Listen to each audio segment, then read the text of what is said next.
Às vezes até existe a questão da ansiedade e do stress, faz com que as pessoas sintam, evidenciem sinais de tensão ao nível da articulação.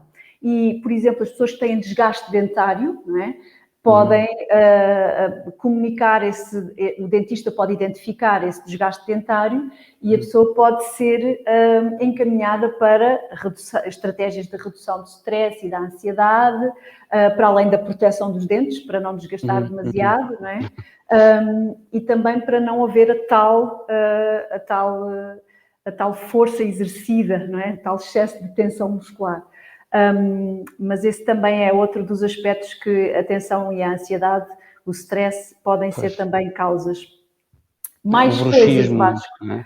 O bruxismo noturno, não é? Que é uma quando coisa super comum. a pessoa se transforma em bruxa. Ok.